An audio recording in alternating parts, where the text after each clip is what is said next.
يا أيها المزمل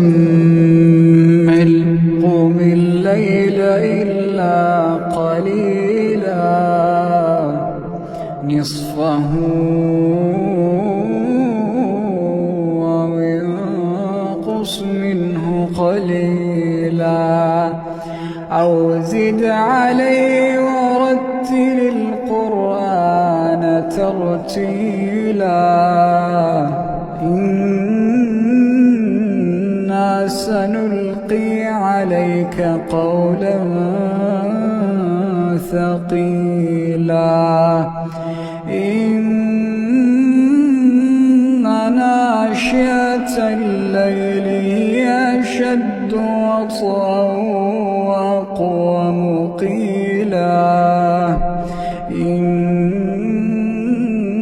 لك في النهار سبحا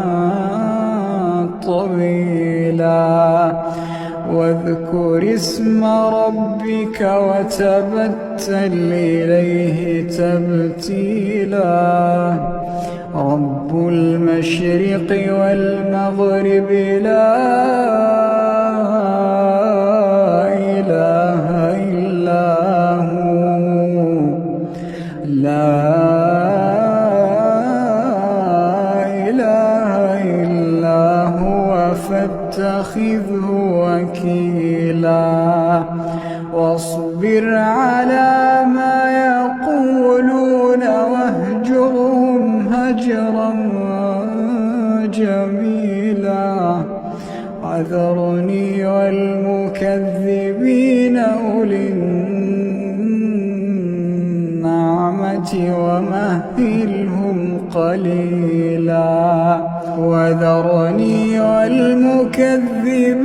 أولي النعمة ومهلهم قليلا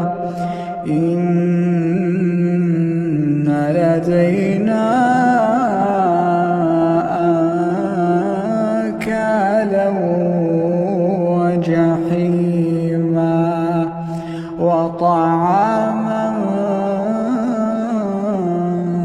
ذا غصة وعذابا أليما يوم ترجف الأرض والجبال وكانت الجبال كثيبا مهيلا إنا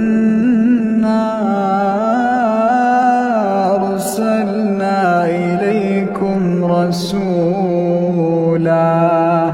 إنا أرسلنا إليكم رسولا شاهدا عليكم كما أرسلنا إلى فرعون رسولا فعصى فرعون الرسول فأخذناه أخذا وبيلا فكيف تتقون إن كفرتم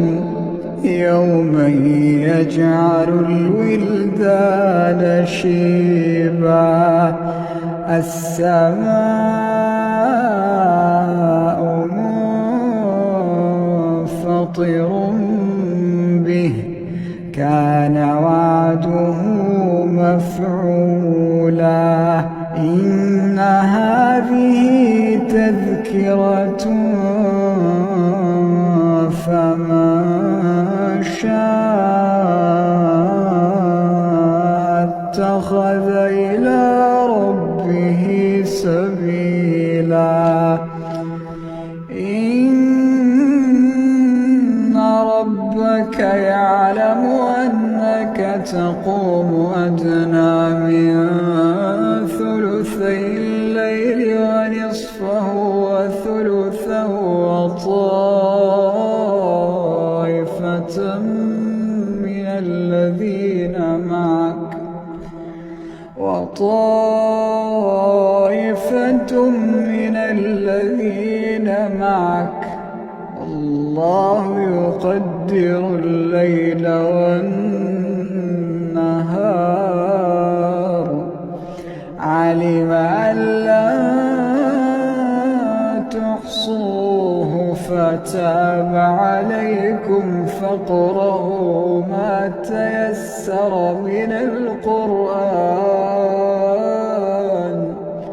علم أن سيكون منكم مرضى وآخرون يضربون في الأرض يبتغون من فضل الله وآخرون يقاتلون في سبيل الله فاقرؤوا ما تيسر منه وأقيموا الصلاة وآتوا الزكاة واقرضوا الله قرضا حسنا وما تقدموا لأنفسكم من خير تجدوه عند الله هو خيرا وأعظم أجرا